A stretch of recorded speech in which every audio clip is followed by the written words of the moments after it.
Area 51 বিজ্ঞানপ্রেমী অথচ area 51-এর নাম শুনেনি এমন মানুষ খুঁজে পাওয়া মুশকিল। যারা বিজ্ঞান ভালোবাসেন কিংবা কল্পবিজ্ঞানে যাদের আকর্ষণের বিষয়, তাদের কাছে রহস্যিকেরা এই স্থানটি সম্পর্কে জানার আগ্রহের শেষ নেই।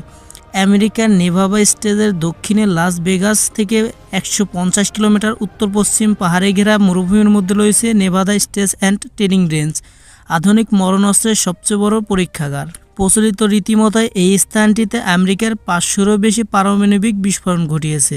আমেরিকার ভূখণ্ডে থাকা সবচেয়ে সুরক্ষিত কিছু জায়গা যেমন পেন্টাগন, হোয়াইট হাউস, নাসার সদর দপ্তর এবং বিভিন্ন লঞ্চ প্যারেডের অনুমতি নিয়ে সাধারণ মানুষের প্রবেশ করতে পারলেও এরিয়া 51-এর আশেপাশে মিডিয়া বা সাধারণ জনগণের প্রবেশাধিকারে একবারই নিষিদ্ধ।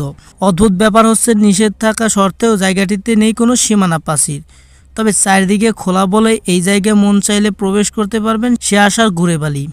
কঠোর সিকিউরিটি ব্যবস্থা, গিরগিটির মতো ছড়িয়ে থাকা হাজারো সশস্ত্র সৈনিক ও আধুনিক ড্রোন এবং সিসি ক্যামেরা দ্বারা সার্বক্ষণিক নজরদারি, মোশন, সাউন্ড, লেজার ও স্কেল ডিরেক্টর রয়েছে অদৃশ্যমান সিকিউরিটি ব্যবস্থাও। তাই তো নোটিশ টাঙে বড় করে লিখে দেওয়া হয়েছে ইউজ অফ ডেইলি ফোর্স অথরিজেড, যা জানান দেয় নিষেধ শর্তে প্রবেশের চেষ্টা করলে মৃত্যু নিশ্চিত।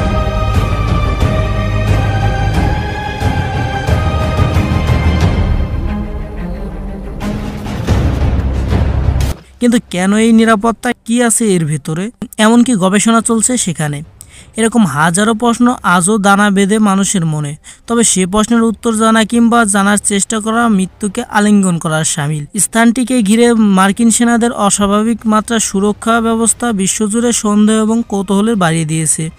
অনেকেই ভেবে থাকেন এখানে মার্কিন সরকারের বিশ্বব্যাপী নিজেদের আধিপত্য বিস্তারের লক্ষ্যে কাজ করে যাচ্ছেন। তবে বিশেষভাবে প্রচারিত আছে বিশ্ববঙ্খনে থাকা প্রাণের সন্ধানে কাজ করছেন এই স্থানটি। এলিয়ানদের যাতায়াতের গুজব সহ রয়েছে হাজারো কল্পনা জল্পনা। এছাড়া শোনা যায় বিভিন্ন ধরনের এয়ারক্রাফট ও ওয়েপেন সিস্টেম নিয়ে পরীক্ষা নিরীক্ষা চালানো হয় এই জায়গাটিতে। আধুনিক এয়ারক্রাফট ও ওয়েপেন নিয়ে গবেষণা হয় এরিয়া 51-এ।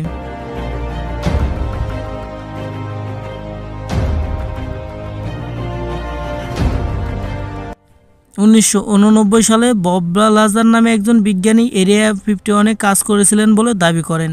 বিভিন্ন সংবাদের মাধ্যমে দেওয়া তার সাক্ষাৎকারে স্থানটিকে এলিয়ানদের সাথে যোগাযোগ, ইউএফও যাতায়াত সহ অনেক রহস্যজনক তথ্য উঠে আসে। তবে সেসবের কোনো সত্যতা আজ পর্যন্ত মেলেনি। চাঁদে অবতরণ নিয়ে মানুষের মনে যে সন্দেহ, তাকে দৃঢ় করে কাজ করে এই স্থানটি। অনেকে মনে করে এরিয়া 51-এর শুটিং করে নীল আর্মস্ট্রং ও বাজ অলড্রিনের চাঁদে অবতরণের দৃশ্য ধারণ করা হয়েছিল। সেসব ঘটনা মিথ্যা হোক কিংবা সত্য, এরিয়া 51 আজও রয়ে গেছে মানুষের জানার বাইরে। মানুষ আশায় আছে কোনো একদিন হুট করেই মুখ খুলবে আমেরিকান গোয়েন্দা সংস্থা CIA, জানাবে দীর্ঘদিন ধরে চলা রহস্য করা এই স্থানে চলমান কীর্তিকলাপের কথা। দূর হবে মানুষের মনের শত প্রশ্ন আর জল্পনা কল্পনা। ততদিন আড়ালে থাকুক এরিয়া 51। নিজেদের কল্পনা শক্তি কাজে লাগিয়ে লেখকরা রচনা করুক হাজারো বই, নির্মাতারা তৈরি করুক শত সিনেমা।